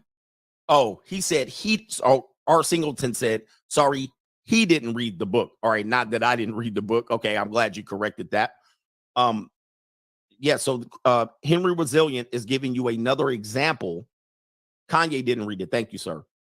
Henry Resilient is giving you another example of the unfair system of child support, because when the calculation is proven wrong and the judgment is set forward on you, even if you're overpaying and you fight it, the judge, your own attorney will say, just pay the money. I mean, wow. But like, what system is that where they say, well, it would cost you X amount of dollars? By the way, they do this all the time. Like if your ex has a flare up and wants a change in custody, you'll talk to a lawyer. You'll get a judgment. It'll be 50-50, 60-40 custody. You'll have a certain child support. Your ex will be kind of trying to modify it all the time because she's going broke. All right. Then she will try to swindle the kids, potentially parental alienate the kids. If they ever do this, be ready to file suit on them. All right. And provide evidence. Never let them go in there and say what you did. Just say they're alienating you from their kids. All right. And then that will have to be settled in the court. Okay. But you will have a lawyer say, well, if the other party, the parent, the mother, or the father of the other side makes a move on your kids or a move on your funds, the other attorney will say, just pay it because it's not worth to lose $40,000 to fight it. That is the legal system at its best. They're going to say, well, they made a move on your kids. They alienated you. They forced the kid to move out of your house into their house. They changed the custody. They're not complying to the custody. They want a modification. It's like, well, it's going to cost you $40,000 to fight this. You're going to have to get a judge. You're going to have to get an attorney. You're going to have to get a guardian ad litem. You're going to have to get a mental health examination on you, the ex, the kids. You're going to have to get testimony from the therapist. It's going to cost you another $20,000, $30,000, $40,000 to fight it, to get back potentially where you were or lose. Because the win for you is to keep what you already have, which the other party has moved on you, right? They challenged you. They basically called the bluff of the legal system. You go in there and you cry about it. Hey, man, this person's doing X, Y, and Z. You're treating me unfairly. I'm paying more child support than I need to. The attorney and the judge will basically say, well, okay, well, if you want to fight it, pay up. Now, this isn't just the family court. This is the criminal court. The civil court does the exact same thing. Just so you know, this is how the legal system works. And if you just so happen to have enough money to fight, then you could afford a defense for yourself. This is why people think the legal system is unjust, because if you don't have the money to fight, you will get penalized. You're going to get penalized. That's just how it works in every court system, right? Somebody levels a claim against you and sues you. All right, you can fight them and sue, or you can fight them and then what? Or you can settle and then not admit guilt, settle and tell them to kick rocks. I mean, or if you're accused of a crime that you did not commit, you better be able to afford a lawyer system to be able to fight against it to maintain your freedom. If you don't, get the public defender and then get your ass put in jail, or you'll probably get you'll probably plea to an Alford plea or a lesser charge, get probation, or get a year in jail and lose everything. I'm just letting you know. This is what you want to do. What you want to do is to not be involved in the court systems at all. And that includes getting a traffic ticket. This is just my advice. But getting married, you volunteer for the court system. Getting married is an automatic volunteering for the court system at some particular point. Some men get an easy divorce. Some people get no divorce. Some people get a major, horrible pain divorce. I'm just telling you, when you get kids in there, if you get married and you don't have kids, your divorce is pretty clean and easy. Most of the time, those divorces happen within a 3-year period. Neither of you got any resources. You just go file the paperwork and get out of there. But if you have kids and you are married, or you have kids in the absence of a marriage, you're going to get ran over. You're going to get ran over. And not only will you get ran over, you're going to get ran over for a period of years. It's going to be used against you, and you essentially will have the gun pointed at your head all the time. Every time you walk out, there's a chance that something could change, and now you got to be back in court. It's an economic system that these lawyers basically eat. They send their kids to college, and they enjoy good suburban lives in gated communities off of your back and hard work and labor. This is in the form of indentured servitude. Anyway, by the way, legally in America, you do not own your kids. You do not have any rights over the kids. The government can step in at any point and make you pay parentage as a parent. Parents, shout out to our brother, Amin Osiris, who came up with these terms, or at least looked them up. The government has more control over your kids, so much so that if you don't send them to school, They can fine you and they can actually throw you in jail. You do what the government tells you to do, or you find a alternative around it, meaning you homeschool them, independent study them, and or put them in a private school or Montessori, or you send them away for school. Not only that, CPS can bust down your door at any point based on the testimony of any vindictive person. They can kick in your doors, take your kids away from you, and make you fight for them in the juvenile court. That is basically you being a parentage in the Social Security by you giving them signing the birth certificate and getting the Social Security number. The government owns your kids. You don't own them. You don't get any rights to say what you want to do. Should you get a divorce, the government now owns your kids and they get to partial and dice them up how they want and then use them against you or for you for money. Matching funds, Title 4D, federal funds, and or payment from the father. Anyway. You see what I'm saying? Yeah, truancy officer can spy on your kids and then determine that you are a suitable parent or putting your kids in the public school indoctrination camp. Therefore, they can penalize you, throw you in jail as a result. You know what I mean? But people don't realize these things, especially if you've never had to experience these things. Anyway, let's get into the subject here. Shout out to Warhammer. I'd rather pay my little $100 for 30 minutes of Pooh Danny. Cat. Where we at here? Oh, also, if you are in a split custody situation, which most kids grow up in those households, 17% of all households are two-parent households with the kids in the household. Every other household in America is something different. Only 17.5% of American households are two parents with their natural born biological kids. The rest of American households are a hodgepodge of other ways that kids are raised, or people are just single or reading rainbow or whatnot. With that being said, if you're in a custody situation, if one parent disagrees at the way you run your household, they can interfere with your parentage, create chaos, and then force you to pay more money to defend yourself against that, potentially you losing custody of your kids. That's government ownership. That's not you. It's crazy. Anyway, it's crazy. So they can determine how you parent your kid, meaning if they have beef against you and you raise your kids in a certain way in this household, they feel that they can interject in your household. They feel that's the way to pop that kid out of your household with the help of the kid. And essentially, now what? What are you going to do, guys? What would you do?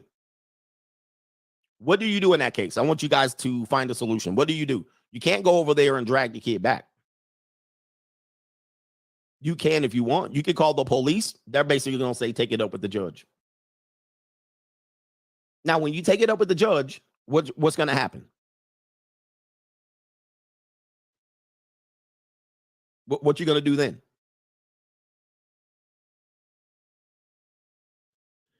You can file a kidnapping charge. Nothing's going to happen. Police are not going to arrest them for kidnapping.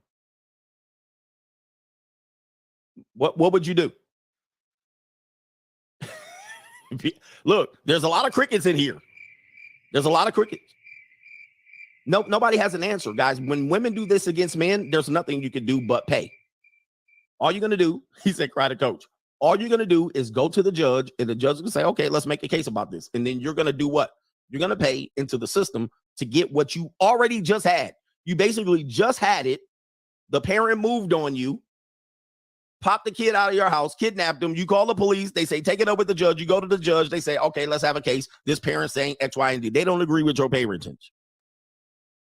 And you're going to say, well, I've been doing fine as a parentage. Okay, let's have a hearing. Well, I don't know what we're doing here. What do you mean a hearing? Okay, you need to hire an attorney to get this 20 grand, 30 grand, 40 grand later. You just had, now you're going to fight and spend 25 grand to get what you just had before this person goofed up. You see, this isn't an easy thing. This isn't an easy thing. People think they got solutions. This happens on a daily basis. This type of extortion happens on a daily. Moving on. She's a perfectly modern gal. They got sold a dream on Instagram, on Tinder, on whatever the fuck stupid shows they're watching. That it's supposed to be no work, all play, perfect all the time. And the moment there's any cracks, just leave, sis. That means this was a starter husband. Look, more starter husband shit. Look, man, this is being pushed, dude. This was, I think Wolverine sent me this over in Discord. Shout out to him. Thank you. And look. Imagine if men wrote some shit like this. Test drive your woman. See if that body's tight, boys. And if it ain't, throw her ass to the curb. Don't waste your time. Imagine if a man wrote something like that. How much heat that article would be getting in the mainstream media. But women can write shit like this. The starter husband.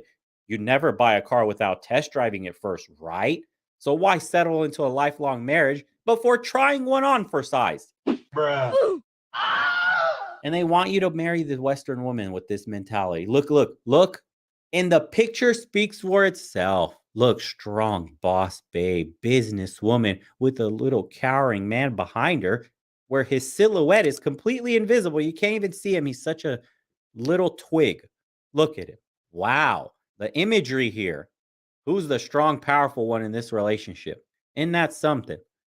Do not attach any association of this to me whatsoever. I have nothing to do with such idiocy, such blasphemy, such ridiculous nonsense. Says, I'm just really not ready to be committed like this. That's what Andy said to Tucker, her husband of 11 months. Dude, you lasted 11 fucking months. That's all you had. 11 months after she came home from a crazy day at work 2 years ago with an overwhelming urge to quit her marriage. Wow, dude. Tucker, you didn't vet your woman properly. Today, right now, this just isn't for me. So I'm going to walk away with half your shit and get paid. Absolutely no problem for me to walk away. And the government will make sure I collect every dime that's due. And even if we both work. Wow. This is literally 2 articles that are telling men why you should not get married in the West today. Reason number 9,607. Starter marriages is a concept in a Western woman's mind. She spoke stoically. No tears, no histrionics. She had been imagining this moment since she moved out of their condo a few months earlier, but she wanted to ease him into the inevitable, to somehow tiptoe her way through the minefield Tucker's emotions. But now, having scored a direct hit with those crushing words, she watched Tucker crumble against the dining room table. I don't understand. Here's another man that got blindsided. He said over and over, we're married. What's her name? Andy, we're married. How could you do this to me? We said our vows 11 months ago. Fuck, somebody saved Andy. Andy's a beta Bob and he needs help. And then she's talking to him like he's a little simp with no respect. Look at this shit. She says, quote, look, we can do this now or we can do this 5 years from now when it's a lot messier. Andy said, softening her voice but not her position. That's how a woman talks to you when she doesn't respect you at all. That's an example of a beta Bob. You think Chad would get these kind of responses? She's giving him big D energy. She's teaching him how to be a man. He's not holding his foot down. I don't understand. We're married. That's like a woman's response. Bro, she's leading this interaction. He's completely emotionally invested and completely lost. He's got the sad puppy dog look, and she's over it. This dude does not give the tingles to his woman anymore. She thought he was a nice guy and she thought she would fall in love with him and he had a cushy little job, but she can't do this for the rest of her life when all her girlfriends are getting railed out by Chad and having wild nights out and she's missing out with her little nice guy that cries. That's what you're seeing here. But now, having scored a direct hit with those crushing words, she watched Tucker. Okay, yeah. Look, we can do this now or we can do this 5 years from now when it's a lot messier, Andy said, softening her voice but not her position. I want a divorce. The guy didn't really do anything to deserve this, she thought, looking at Tucker's ashen face. He must think I'm a monster. Watching her husband shuffle to the door of her temporary apartment, Andy felt awful, but mostly she felt unbelievably relieved. Yeah, chalk one up for don't get married. I was married for like 2 seconds. 2 seconds, boys. That's what Andy says to me today. Her enormous coal-rimmed blue eyes crinkling as she recounts her drive-through union. It was literally like an entry-level marriage. Bruh. Loves it, relishing in this story. We're sitting in a cafe in a funky Boston neighborhood known for its liberal attitudes and alternative lifestyles. Bruh. This is where gay couples raise their children. And yet women are actually swiveling in their seats, doing indiscreet 180s to get a look at the impeccably coiffed blonde-haired woman saying such things. Hearing her words, I flinched slightly. We're talking about an event that's supposed to be a turning point in life, and she sounds so cavalier. Bruh, that is emotional damage to the maximum. That's somebody that rode the carousel and could not emotionally bond anymore. Destroyed. And poor Andy got wrecked in the process, and now he's paying alimony, and it is his fault. This is what happens when you're a blue-pilled man and you don't understand women. You're ripe to get taken advantage of. Hearing her words, I flinched slightly. We're talking about an event that's supposed to be a turning point in life, and she sounds so cavalier. And yet, Andy is only articulating to what 1 in 5 women under age 30 who get divorced every year must think. Shit. After graduating from college, Andy jetted off to culinary school in Paris, then switched to journalism, where she climbed the ranks, moving from one semi-glamorous job to the next, all the while hooking up, dating, dumping, and moving on. She's a perfectly modern gal, a gorgeous mess of neuroses. What did he say? What? Why would... Oh, yeah. When is neuroticism a positive? Holy shit. Where am I at? Switch to journalism. All while hooking up. Oh, my God. She climbed the... I can't believe what I'm reading, dude. Where she... Jesus Christ.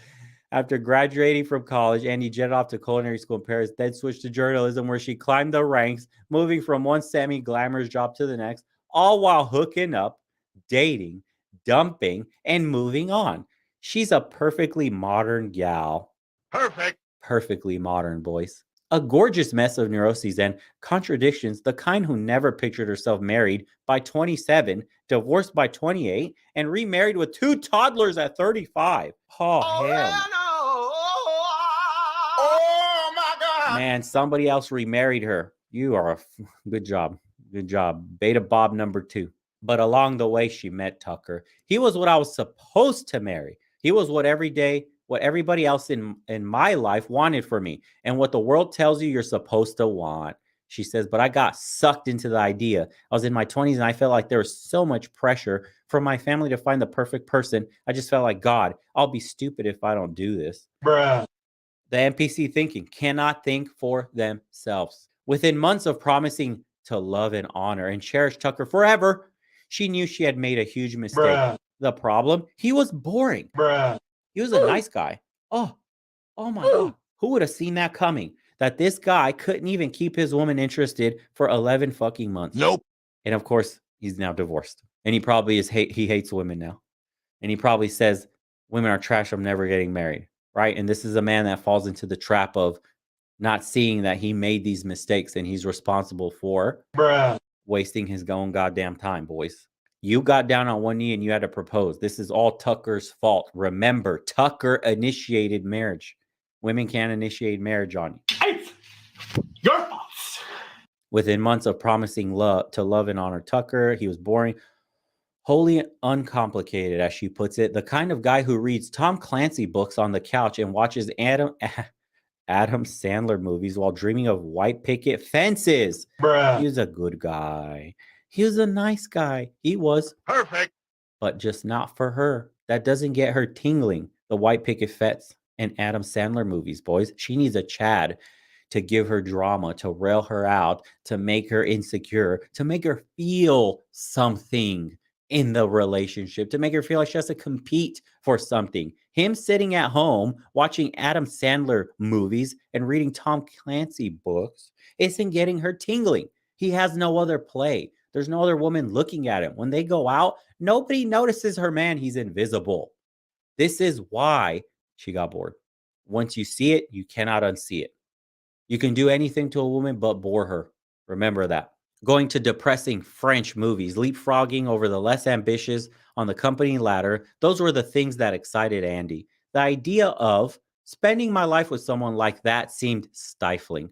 She says, it finally just got to me. He was so sunny, is how she describes it. Oh my God, this keeps going, dude. Hold on, I gotta put the fucking NPC music here. Oh, here we go. Jesus. I hoist my drink in that you go girl kind of way. She's happy, bro. She got a divorce. That guy's life is destroyed. He's not the same anymore. He got used. He got played like a fool. You think he's hoisting up his drink? That dude's hurting.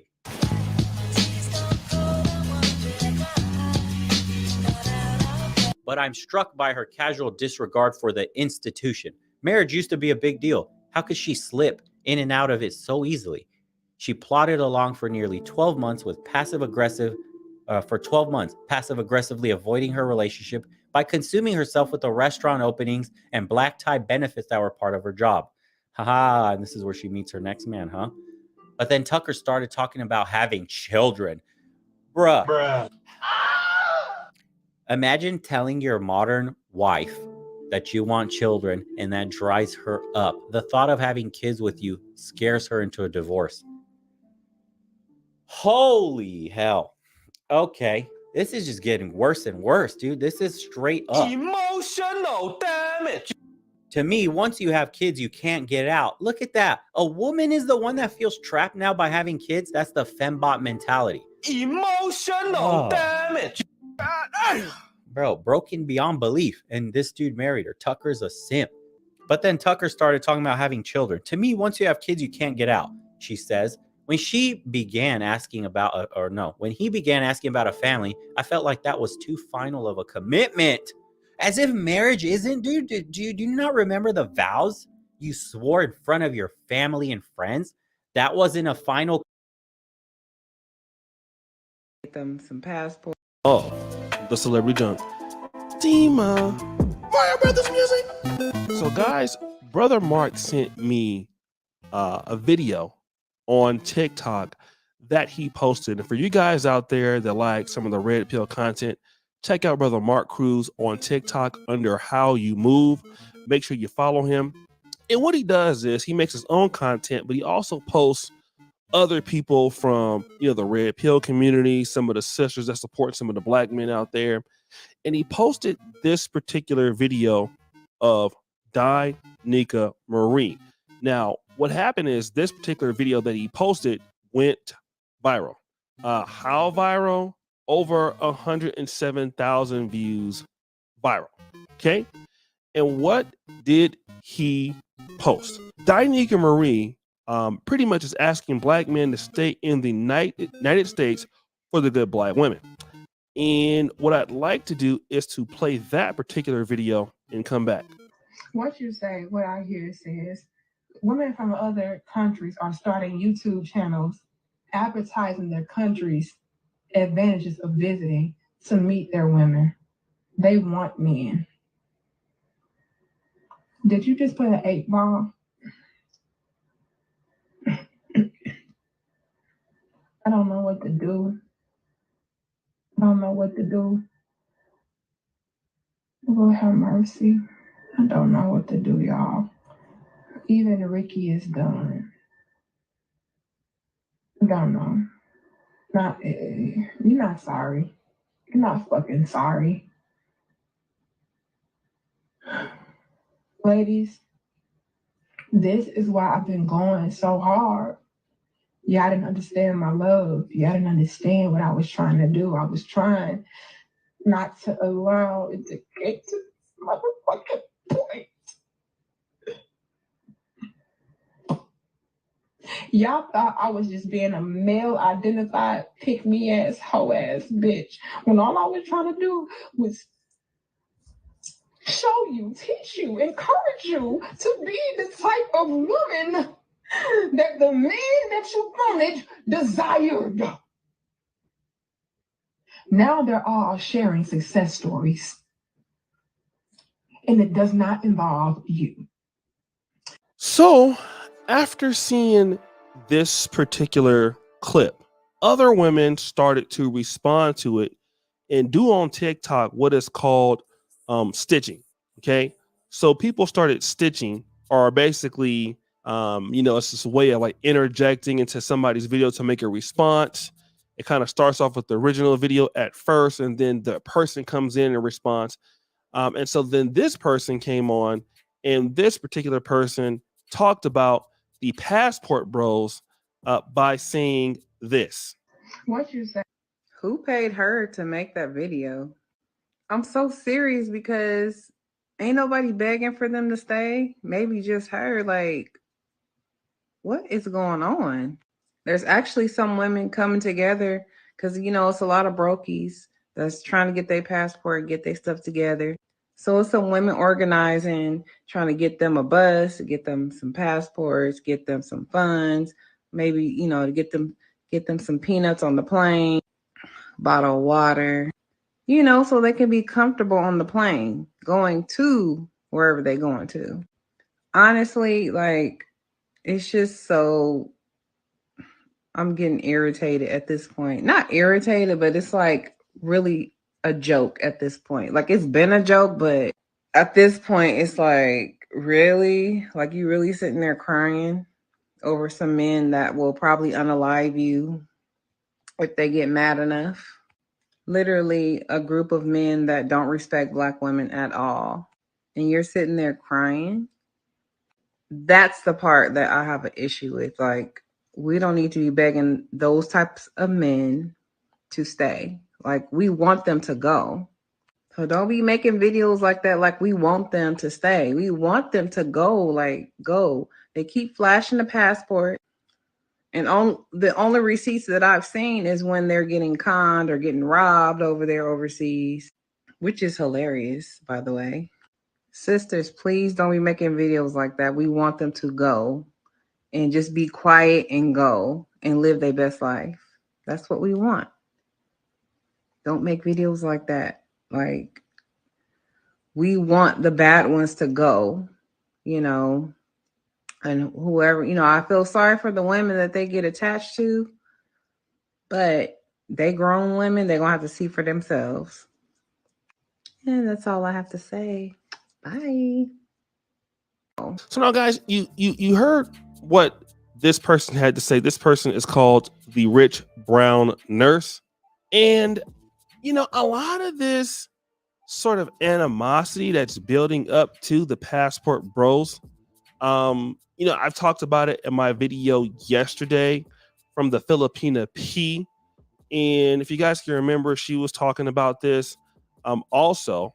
But you have a lot of this disdain coming from certain women who are talking about, you know, Black men in such a way, you know, this sort of attitude. And there's another video that I want to play that kind of sums up to this by a lady by the name of Jack the Queen about this generation of modern men. This new generation of men want you to chase them so bad. Now, I'm a firm believer that this new wave of spicy sororters comes from the generation that believed in raising your daughters and enabling your sons. Because a lot of these men were so used to being praised for doing shit they should be doing, or they're so used to somebody not holding them accountable, now they feel like, okay, you go get you a little Charger, a little apartment, you think a bitch is supposed to chase after you because you think you're doing something special. You're 36. But this is exactly why you will praise a single father but bash a single mother. You'll praise a man for he's a bachelor when he got his own car and crib. Meanwhile, I got a car, crib, and degree. You still gonna ask me where my man at. Girl, I think what is happening with this new wave of just awakening, we are realizing, like, yeah, your ding-a-ling don't really mean that much. Okay, you are a human like anybody else. Come up off that pedestal that I know the patriarchy likes to prop you up on. You don't get gold stars for taking care of your kids. You don't get gold stars for having a car and a crib. You don't get gold stars for going to work. You should. Many of us have been doing this since we was fucking 15 and 16. Because these men were so used to being enabled, the girls who were raised, who y'all been checking for us since we came out the coochie, watching our every move, not even giving us the grace to be children. Yeah, we not going for that shit. So tighten up. So now we have that. Okay. These groups of modern men want you to chase them so bad. These, you know, these passport bro guys are going to leave in this sort of thing. But then, like, what's the real problem here? The problem is the shaming language. Let me just say this, right? Black men are also must be held accountable for certain situations that they do. Again, Black men don't give Black women the best incentives to be with them also. And that's something that I want to come back and point out to. But here's the skinny on it. Black men have the ability, I believe, to be more forthcoming about that issue. When Black women are trying to stand up for Black men, they're being like absolutely shamed. And then it's like, if black men don't want to put up with what's going on, it's a lot of the shaming language you're talking about. You're broke, you're dusty, all of this stuff, right? And Brother Mark sent me also this Kevin Samuels video that pretty much sums up the shaming language that Brother Kevin Samuels just talk about. And I want to come back and play this. 4 signs of a low-value woman. The 4 signs of a low-value woman. First one, she operates a lot in shame. What is shame? Shame, now, a painful feeling of humiliation or distress caused by consciousness wrong or foolish behavior. A low-value woman uses these 4 things to control, manipulate, dominate, get her way, check people, whatever you want to start off. And her first thing is shame. Take a case in point. Let's say some of the things when women come to my channel, here's a shaming tactic. They use shaming tactics. Your mama black.